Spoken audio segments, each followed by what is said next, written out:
Welcome, everybody, to another edition of the Brenton On Tour Podcast. Corinne Lea, Rio Theatre, my old friend. How are you today? Hello. Welcome. I'm doing good. Welcome. It's been a few months. I had you back, I guess, in January of last year before the world shut down. We had a little bit of madness take over after that snowfall. We were all kind of hanging out at Nimbus on a music panel with a whole bunch of different people, which we talked music and a bunch of different things, but also, small venues and things like that, and sort of the struggles that you had to go to. And then COVID's hit, and then the world shuts down, and we have to talk about more struggles again. So I know. we have to talk about more struggles. But anyways, this is Corinne Lea, owner, operator, rad person, Rio Theatre in Vancouver, Canada, which is one of the coolest venues for live music and movies, and now a sports bar and everything. But let's do a little intro, Corinne, as to who you are for our listener base here who's just joining us for the first time. So, yeah, well, I've been running the Rio for, how long has it been now? I think it's actually been 13 years that I've been running the Rio. So before that, I was producing a lot of burlesque shows in the community, and we were just looking for a venue. And so I found out the Rio was available, so I've been running it since then. And we've had a lot of battles along the way that we've had to overcome. We changed the liquor laws in 2012 because back then movie theaters were not allowed to have a liquor license. It was actually an outdated law from the 1920s that we had to change in order just for us to get a liquor license. And then after that, after we managed to make that happen, and we changed the law for theaters in all of British Columbia. So it wasn't just for us, but it also benefited other independent theaters in the province. And then a couple of years later, we found out that the Rio was put up for sale, and developers wanted to buy it and tear it down and turn it into condos. And we had just been getting in our stride and, really doing very well. Business was growing. So this was really devastating news. So instead of letting it be torn down into condos and made into condos, we decided to raise the money and buy it ourselves. So we raised $8 million, and we have a group of investors as well as the community that now owns the property. And it's interesting, when the pandemic hit, we didn't even realize how that would be such a benefit for us, because other businesses that had to deal with maybe not a less friendly landlord, we were able to support the theater as a landlord as well as a tenant. So that, I think, is one of the reasons why we've managed to get through this, as well as, the subsidies from the government and whatnot that has helped us, while we've been closed. So you guys physically own it, correct? Because it's part of a bigger kind of building, but that section of the building is actually physically yours. No one can kick you out. It's like, we own the brick and mortar. We own the whole thing. Yeah. Right. Which would have been a big help, because a lot of people are struggling with rent subsidies and all the rest of it that the government had to go through and try to help. But, you guys, it just seems like a constant battle for one of the coolest venues, and it should never be. And what I mean by that is you had to battle to get the liquor license. You guys raised the money, which was amazing. But then COVID hits, you got to fight work through the rules to try to become something that you are not. You've got to pivot like everyone else. Everyone else seems to be able to pivot with no problems, but then you guys got to go through this red tape, and it just seems like the Battle of the Rio is a documentary. Is a documentary in itself. Yeah, we've been jokingly calling ourselves the comeback kids, just because. Yeah, it just seems every time we turn around, there's a new obstacle we've got to overcome, but we always come back, right? So we always make it through, thank goodness. So yeah, I mean, the whole thing with the sports bar happened because when they kept closing down theaters, even though there wasn't an outbreak at any. There was no COVID outbreaks at any theaters, and Right. yet we would. So in November, when they shut, they allowed us to be open from July to November. We had no incidents, not one single, incident of COVID. And so when they decided to shut events down and, they closed theaters once again, at first we thought it was going to be a few weeks, and then it just kept getting extended. And then it was after Christmas, and it was pretty clear that extensions were just going to go on and on and on. So that's when, out of pure frustration, when I could see all these sports bars busy with the hockey, that I just said, screw it, we're going to become a sports bar. And so, yeah, and I honestly thought that the health authorities would see how ridiculous this was, but instead they just congratulated us on our ingenuity. And so, so we were a sports bar for 2 months. Did they give you any kind of like insight as to the definition or why it works as a sports bar versus a theater? Were they like, oh, it's fine, you can put 150 people in for a hockey game, but not 50 for a movie? Which to me seems the biggest confusion through this whole madness is getting these clarifications as to the difference between the two. Because I've got friends who own gyms, they can't put people in because of they're not allowed to do small group training in like 8-foot increments with 5 people, but you can go to the Anytime Fitness, or you can go to the rec center and run directly beside a person in a treadmill. So what kind of information did you get from the government that define the difference between the two of them? Because it's very confusing. Yeah, what it was is that they just lumped theaters in this events category, and that's what we've been trying to get out of, because everything in the events category is like weddings, funerals, barbecues, it's just all these social interactions that are not businesses. And so we were really frustrated that they had us in this category. Churches are in that category as well, but it's a lot harder to control most of those environments than it is our business, where we were asking to be put in the same category as restaurants and bars, because when people come to our venue, they come in small pods. They don't come in a big group of 50, and they don't all know each other. They come in their little pods. They sit in their little pod, they watch the show, and then they leave. So it's really easy to control the spacing. The theater is all mapped out so that you can't sit too close to anybody. That was really frustrating, because I felt like the authorities just weren't really looking at it. And you could see that the lobbying from the Restaurant Association was, influencing them. They had a lot more lobbying power than we did. So there's not that many indie theaters in BC. So I think, we just kind of got ignored. Like we didn't even, we would hear about how she was having these conversations with other industries on the regular, and yet we couldn't even get one conversation to try to get her to understand how our business operates. It's amazing, because you were I saw you tagging her and tagging the government all the time, saying, hey, what about us? What about us? And no one fights harder. If you guys are in Vancouver, you will see Corinne on the TV quite often, because she's fighting for the little business. She's been fighting, as long as I've known Corinne, she's been fighting for the Rio, which in turn helps all of the small theaters, because every win that you get helps them win.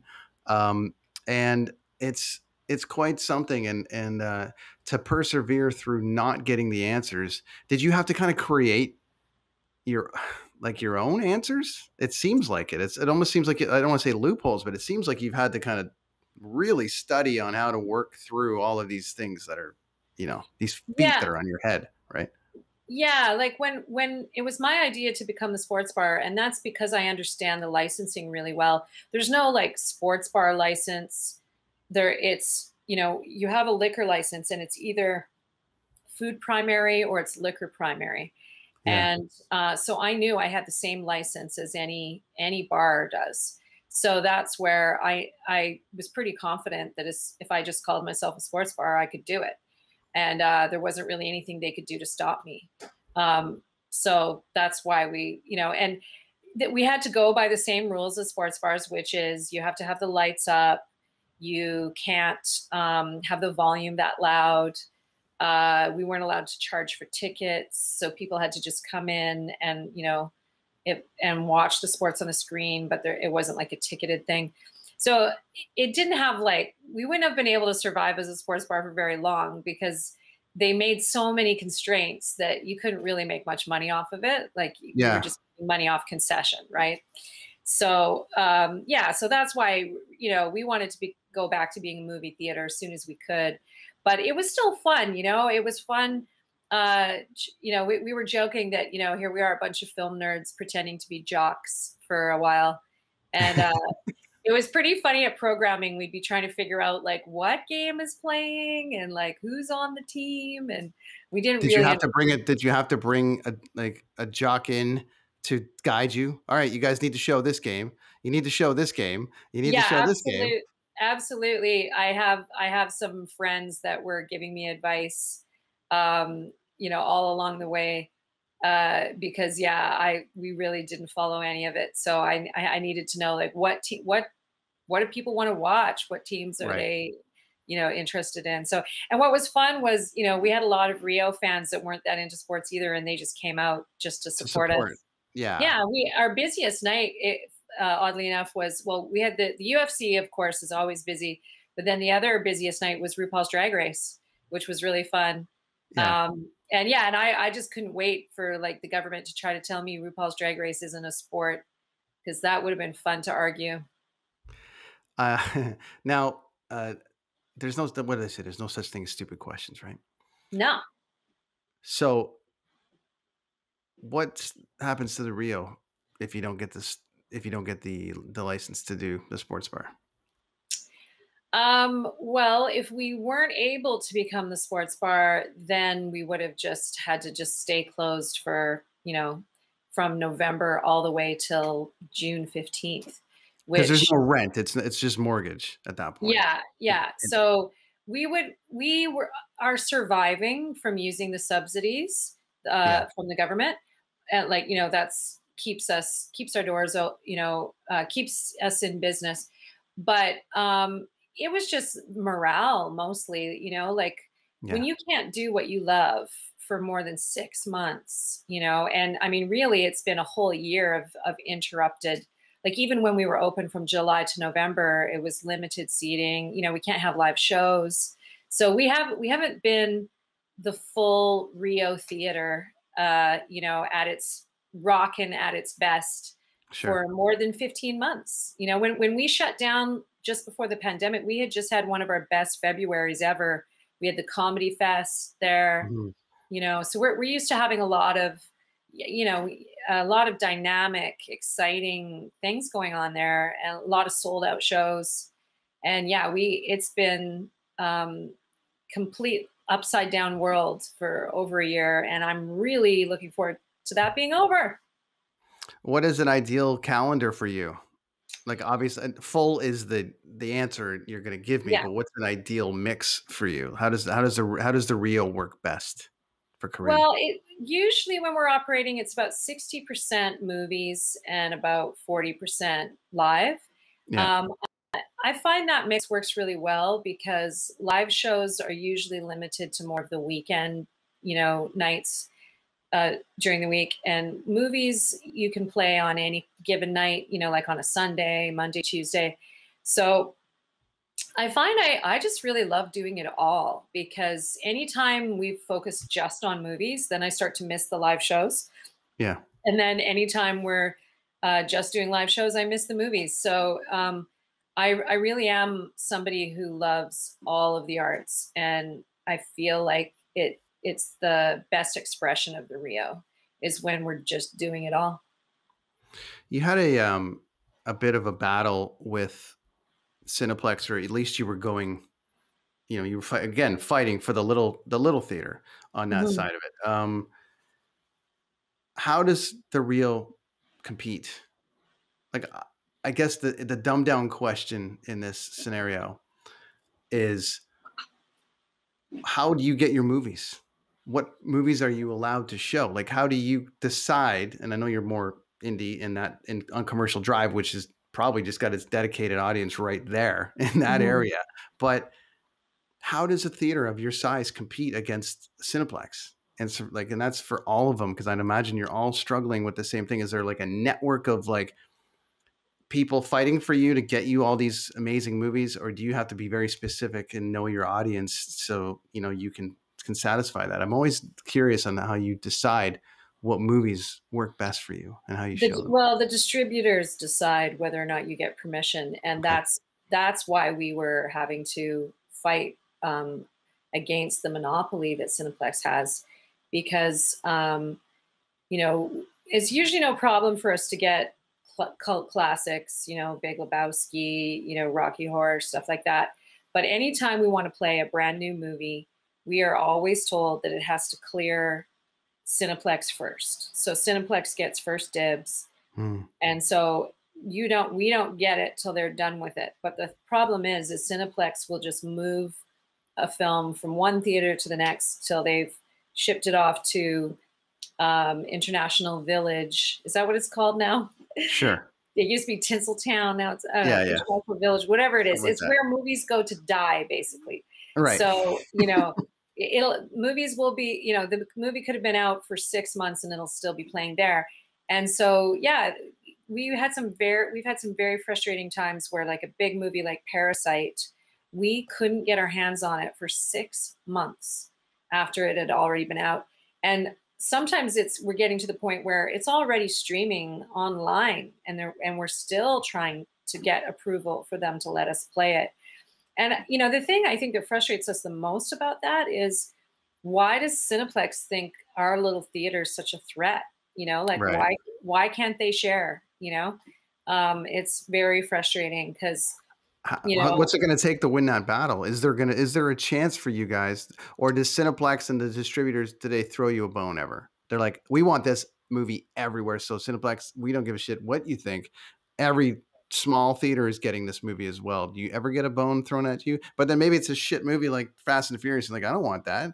Yeah. I want No, something else. Like, what it is the distributors are blackmailed, and I'm not afraid to just speak plain talk here. sure. They're blackmailed by Cineplex, because if a distributor gives us a movie, Cineplex will say, fine, if you give it to the Rio, we're going to pull that movie from all of our theaters. And they literally will threaten that. Like, we've had the distributors tell us that.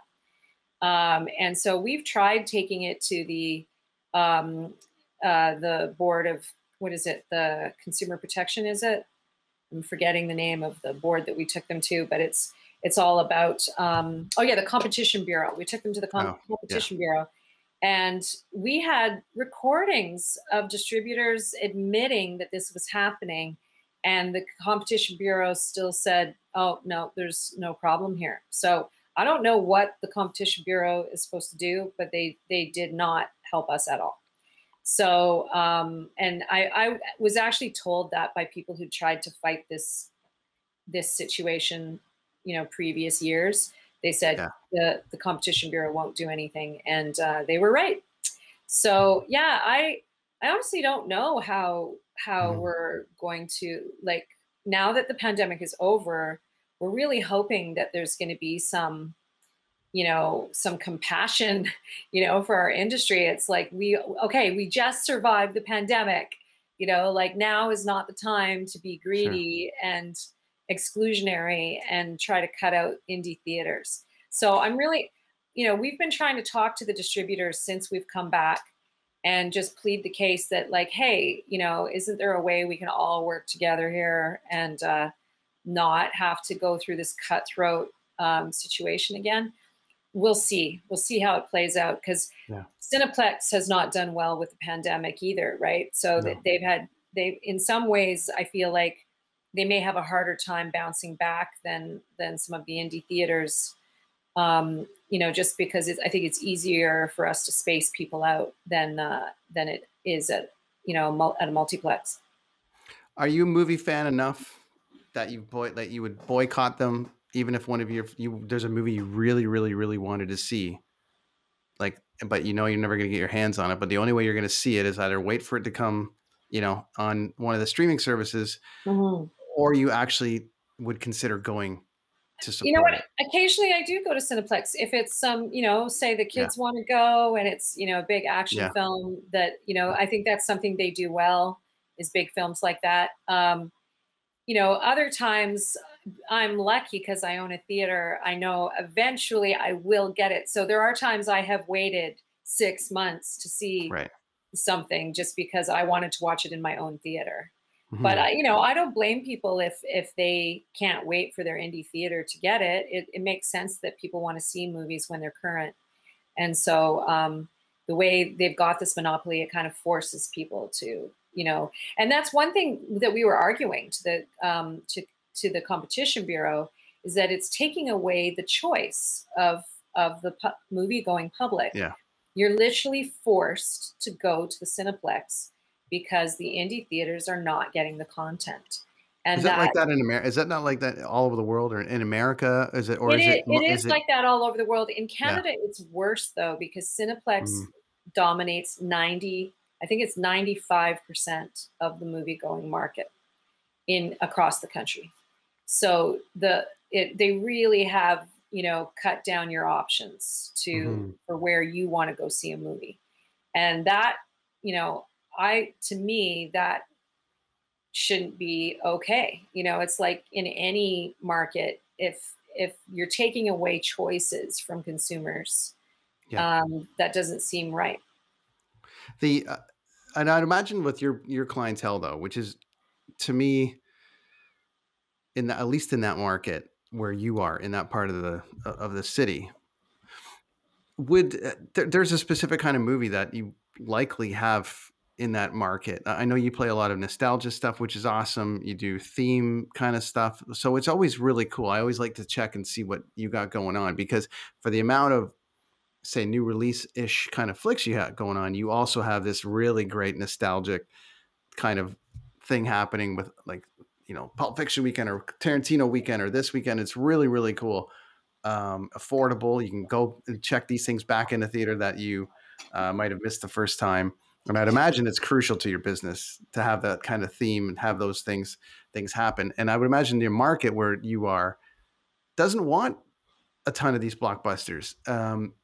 You would, I would assume, pull in a full house on a really awesome reviewed indie flick over if the Rio was showing, and I'm going to keep picking on them, Fast and the Furious 9 in that Yeah. part of that part of Vancouver. Maybe out in Surrey and Chilliwack, that would work. But I'm just saying, Yeah. your market would, you have a bit more options for your personal demo in that area, I would think, to be able to try to fill your house. Absolutely. There's movies Yeah. that we just don't even want to play at the Rio. Like I Right. don't care about playing most of the superhero movies or, all the big franchise films.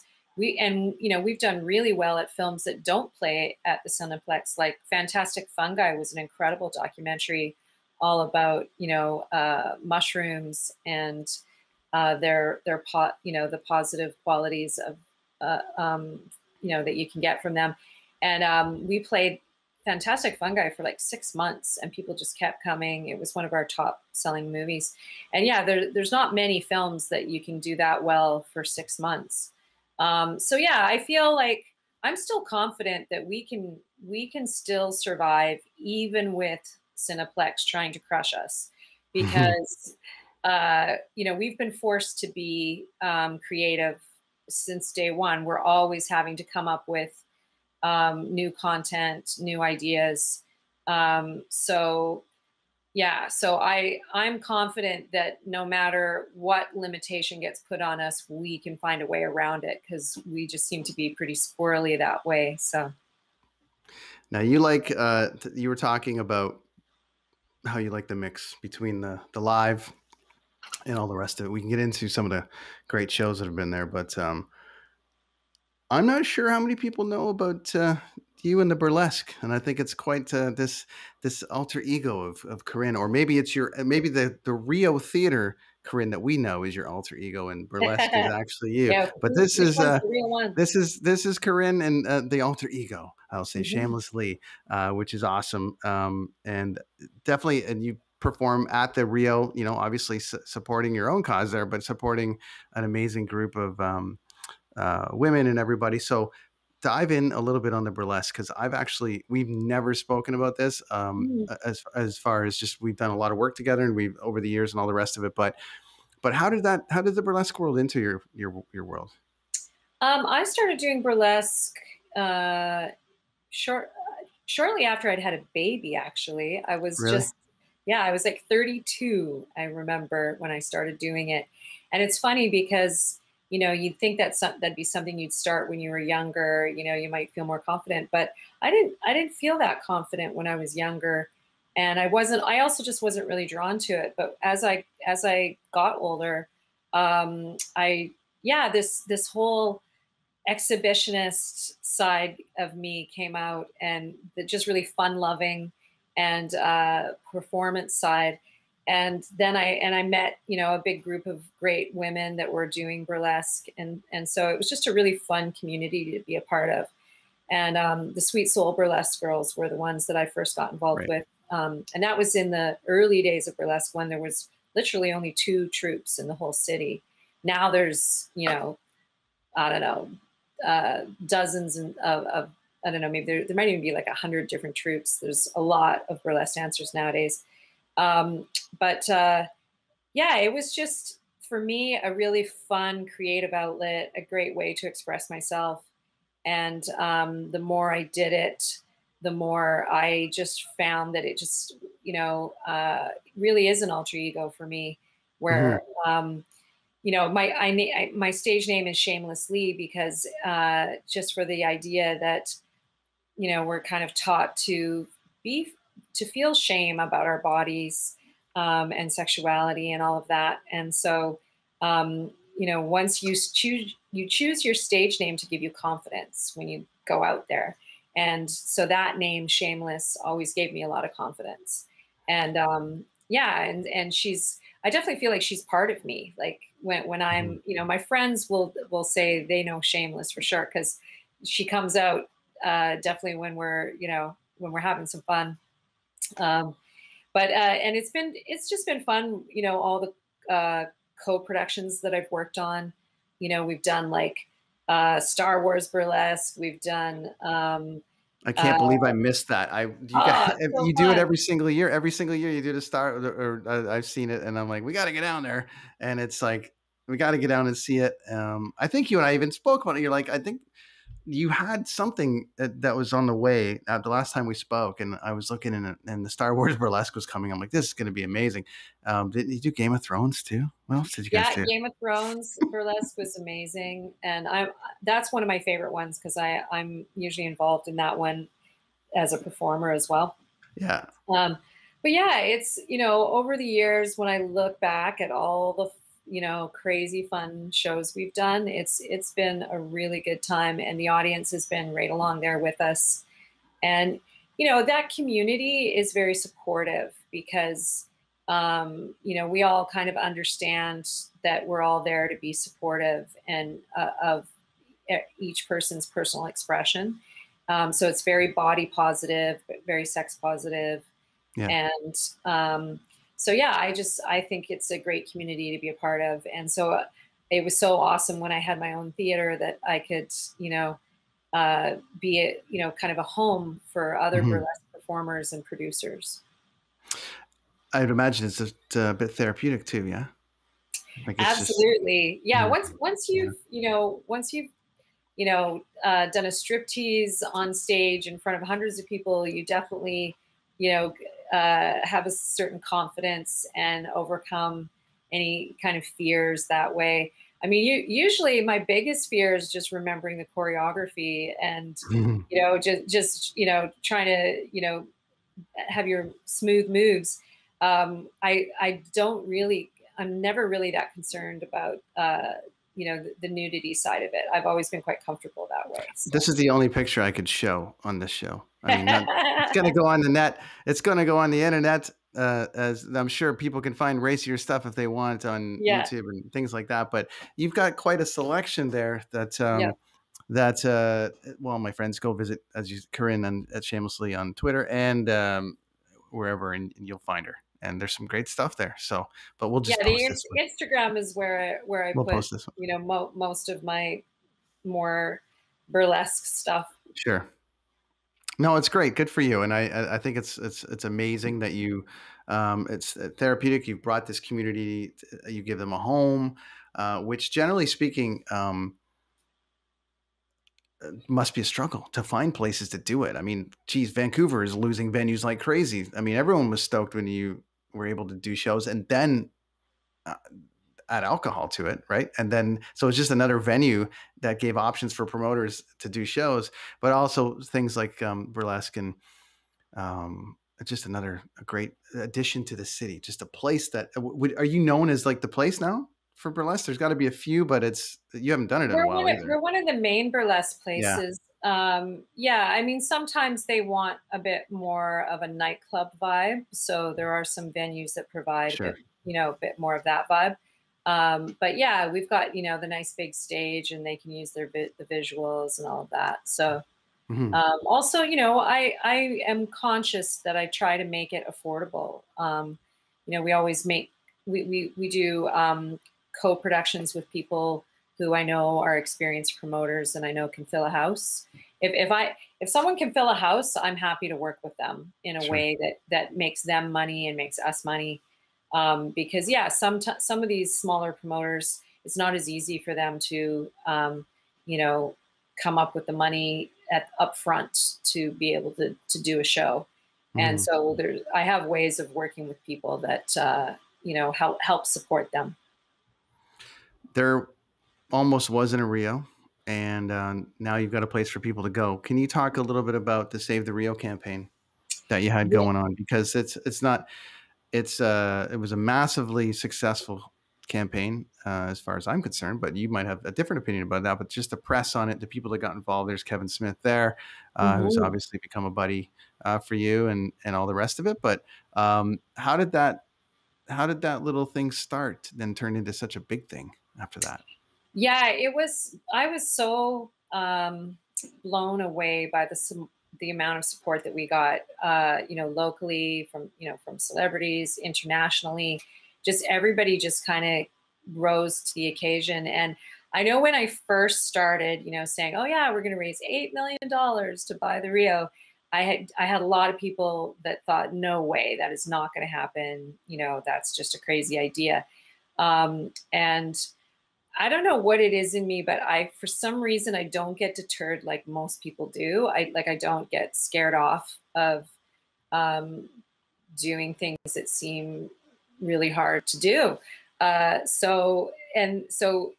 I have learned is if you show up, other people will show up, right? So if you say, you know, and then of course, the people you rely on most when you're doing something like that is the first supporters, the people who it's, you know, it still looks like a long shot, but they're going to support you anyways. And once you get those people on board, then it just seems to attract more and more and more energy. And before you know it, you know, the whole thing has come together. And yeah, so yeah, I kind of had to pinch myself at the end that it's like, wow, we actually did it. But there's a certain part of me that wasn't surprised, which is weird. I think it's because I just have so much faith in the community and I've seen it. You know, when people came to help rally to help us get the liquor laws changed, I saw how supportive the community was then. So I feel like I've witnessed the power of community firsthand. So I never feel like, I feel like there's just about it. Like you can do just about anything if you've got the community behind you. Was there was a lot of celebrities challenging celebrities. So how much, speaking of shamelessly, how much shaming went on?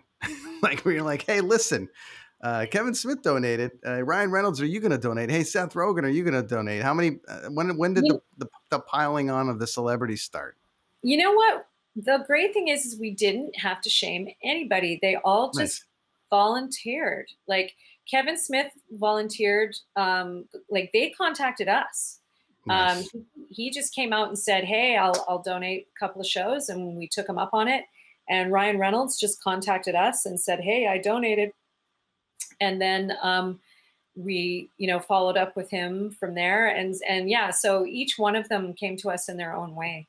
So it was pretty cool to see. I think, you know, for those guys that work, that, you know, they're celebrities working in the film industry, they also know how important independent theaters are, right? Because not every single movie they do is a big blockbuster, you know, in all the mainstream theaters. Sometimes they want to do indie things, or maybe they just have such a love for the craft that they just, you know, want to support an indie theater. So. Well, I'm so glad they did, because it's one of the best venues in the land. I love it, love it, love it, love it. Even though it's a sports bar now, which is cool. I was gonna say, like, I don't know if you're showing the games and stuff right now. I guess you're gonna. We are. I was thinking about this, like we've hired a Rio jock to tell us what to show. It just kind of cracks me up. So. Yeah, we're opening. So we've been closed, you know, since they closed bars and restaurants back in March. So we've been closed for the last 2 months. So we're reopening as the sports bar on Friday. We'll be open for about 10 days. And then as soon as we're allowed to be a movie theater, which is June 15th, then we'll be showing movies again. But we will keep showing some of the sporting events, you know, like the UFC. We'll probably keep showing RuPaul's Drag Race when we can. And, you know, and any of the really big games that people want to come out for. Does it change anything for you? Like, do you have to change a bunch of things in order to be able to do movies and concerts and everything right now? So it's you're good to go on all of it now. Yeah. It's just a matter of hitting, you know, pressing play on the content, and everything else stays the same. So sure. Yeah. So I have a game on here that I like to play with my guests on some of the other pods that I do on here. Focus a lot on the journey for Java, which is coffee driven, but you don't drink the coffee. So what we're going to do is I'm still going to run this little game called the espresso shot that we do, but I'm going to hit you with a couple of different questions here that are more Corinne based. All right. So we're going to do this, and take as long as you need, but we're going to do this fast. So here we go. So this is the espresso shot with Corinne Lea, Rio Theatre. Here we go. 3, 2, 1. Corinne Lea's favorite movie? The Lobster. Why? It just makes me laugh so hard that I cry every time I watch it, and it's just so hilarious. Favorite actor and actress? Oh, favorite actor and actress. I really love. I'm forgetting her name, but she played Polly in Peaky Blinders. So good. She just recently passed away, and I should know her real name, but I love her. She's amazing. Actor. Who's my favorite actor? I really was impressed with actually Cillian Murphy's performance in Peaky Blinders, but also Tom. What's his name? It's not Tom Brady. Not Tom Cruise, not Tom Holland. It's anyways, he's in Peaky Blinders too, and he's awesome. I should know the name. I'm sorry, I should have written it down. I put you on the spot. It's special. The go-to song for Corinne. Anytime you hear that song, no matter what mood you're in, you are in a better mood after. Blondie. Anything Blondie. I love it. Anything Blondie. Yeah. Awesome. Your favorite show that's happened at the Rio? Oh, it's hard to choose because there's so many good ones. I'd probably have to say Game of Thrones live, just because it's so crazy. You know, we've got everything from fire-breathing dragons to, you know, burlesque. We even do a poetry, a dirty haiku battle. So we get 2 different poets pretending to be R.R.L. Tolkien and George R.R. Martin and L.L. Anyways, the guy who wrote The Hobbit and the guy who wrote Game of Thrones, they compete and they do a dirty haiku battle, and it is so funny because they still have to keep within the syllables, but but it's supposed to be as dirty as they can, and it's just really, really funny. Who's your go-to celeb on your speed dial if you need a hand? We need you down here now to do a stand-up set right now. Yeah, you know what? Greg Sestero from The Room has become a really good friend of mine, and Nice. he's an interesting celebrity because he's not an A-lister or anything, but he through the wild, crazy world of The Room has met a lot of people, and he's a lot of fun, and he understands the irony of fame and all of that. So I really enjoy him. 2 more questions. Your favorite Rio moment so far? Favorite Rio moment, I guess. I'd say the Kevin Smith, the 2 shows that he donated was pretty amazing because he had just recovered from having a heart attack. When he first donated these shows, he was perfectly healthy. Then he had the heart attack, and we thought, oh, he's going to cancel for sure. Because, who would expect, someone who just survived a heart attack to show up? And he didn't cancel. He was like, nope, I'm still coming. So it was just so heartfelt, to see him there. And he's just such a great storyteller. He just told us all about his experience actually having, had the heart attack. And he's a local he went to film school here in Vancouver. Yeah. He always brings it back to Vancouver, and he's very supportive of the local community. So, he's a special guy and very inspiring. Final question.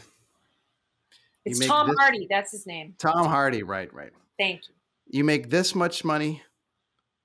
Let me do this. You make this much money to run the Rio and all the things that go with it. You make this much money to do burlesque, and they're both the same. Someone comes to you and says, you got to pick one. Which one is Corinne doing for the rest of her life if she gets paid the same to do both? It's running the Rio. It's running the Rio. Hands down, running the Rio. I often say, people are always trying to figure out what they want to do when they grow up. And I found it, running the Rio is my favorite thing to do. It's the community, it's the art, the amount of art I get exposed to, whether it be film, music, comedy, live performances is I feel so lucky. And honestly, that's what's been so hard during the pandemic, because I feel like I've been going through withdrawal. I need to get my fix of art again. So, and community and just being around people. So I cannot wait to get back at it. My favorite line about, how I'm going to be after the pandemic is I say that, I'm coming back. Myself and the Rio, we are coming back with a creative vengeance, because we've been held back too long. And so I can't wait to just let loose. Amazing. So Shameless Lee will remain your alter ego forever. Yes. Yeah. And Corinne Lea will remain as the runner of the Rio Theatre for the rest of your life, which is a great thing. That's a great thing, because you definitely you fought for that and have created an incredible space and a creative space, an amazing space for this city. So it's awesome. So, all right, that's been the Espresso Shot with Corinne Lea, Rio Theatre. We are almost at time, so I won't keep you too much longer. I know you've had a busy day. Basically, what's a day in the life for you right now? Well, right now it's kind of fun because, there hasn't been much going on for this past year. It's fun because we're, fixing up our concession area. We're redoing our bar menu. So we're kind of sprucing things up and looking forward to, getting ready for being open again. And so it's just fun. The staff are coming back. Everyone's messaging each other, finding out. Looks like pretty much all of our staff are returning. And that feels great that, because we pretty much feel like a family there. So it will be great to see everyone again. And so it's kind of like getting ready for a party, feels fun. Awesome. It's exciting. It's exciting to have this feeling of whatever it is we used to do coming back.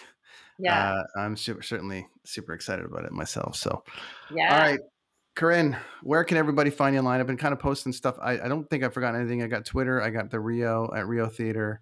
But if anyone wants to support the Rio, any kind of information that you can pass on like now, it would be great. So I really want to. Yeah, one great way to support the Rio right now is we do have our merch available online. You can buy it and it will get delivered straight to your house. We have the Rio Sports Bar T-Shirts, which I was posing in my fishnets for. Fishnets are not included in the purchase. No? Are you sure? No, sorry. But if you do get a T-shirt, we are asking people to take a selfie and share it because it just helps support the theater. And all the proceeds go to, making sure that we keep our doors open. So you can find that on our website. There's a section called merch, and you just click there and you can see, we also have other classic Rio T-shirts too, not just Sports Bar. Awesome. Well, friend, it's been a bit of a battle over the last little bit. I've been keeping an eye out, and it's just one of the best things I like to see is when you win. So you're always fighting, and to me, you're always winning, and I love it. So everyone, when you come to Vancouver, you got to go to the Rio. It's one of the best venues in the land. It's amazing. Some nostalgic old, but they've got it. It's lovely. It's beautiful. Movies, music, you name it. Everything is there. Stand up, burlesque, everything. It's the perfect place. So, Corinne, I can't thank you enough for your time today. It's awesome to see you again. Thank you. Thank you so much for having me. I really appreciate it. And yeah, just so people know, we'll be a movie theater for the summer, but in September, that's when we're told, if all goes well, that live shows will be back. So we're very excited for that to happen. I myself am also standing by for that. So I can't wait to do that again. So anyways, that's Corinne. Thank you so much, friend. I'll let you go and I'll finish up with a couple of things here. So thanks so much for joining me this week on the Brenton On Tour podcast. Come back anytime. And I can't wait to hear how it goes once you get reopened and everything. So that's awesome. Thanks, friend. Take care. Bye. That's Corinne Lea. Amazing, amazing, amazing story. She has done incredible things for this city. She's doing just wonderful, wonderful things for the arts community, and she's fought and clawed and everything to keep that thing just hopping. I love that venue so much. So a huge thanks for her to making the time, because I know she's so busy right now. So anyways, friends, that's been the Brenton On Tour podcast for this week. More guests as we continue on next week. I've got Tim Wendelboe, world champion AeroPress coffee roaster, who is like the best in the world. I love him, love him, love him. I got Casey Joe Lewis coming up, recently rehired into Radio World with C Fox, and I've got Katie from Nice Horse coming on too. So a lot of really, really cool guests, including the biggest guest I've ever booked, and he's a cast member on The Sopranos. So it's going to be great. A lot of fun there. Here's a little message from my friends at Blue Microphones, and then I'm going to let you guys carry on with your day. Stand by.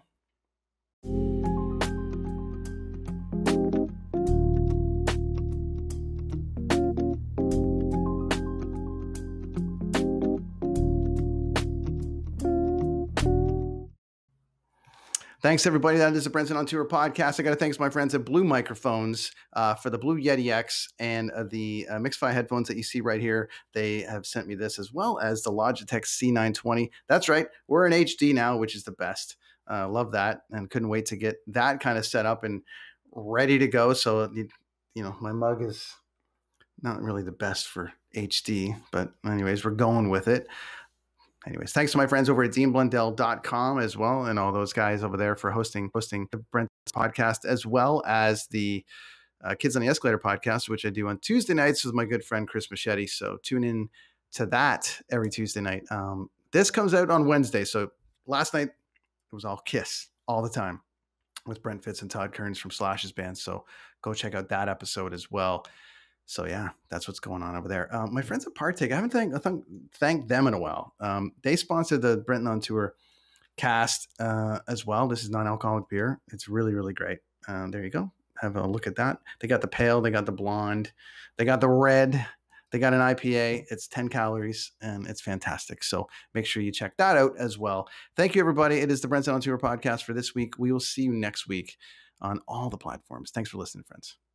Thanks for stopping by, friends, to the Brenton On Tour podcast channel on YouTube. Coffee, music, travel, life, all of those things. One page, lots of guests, lots of chatter. We talk about all of it. If you like it, subscribe, hit the thumbs up button, leave a comment. I'll get back to you. Thanks, friends. See you next time.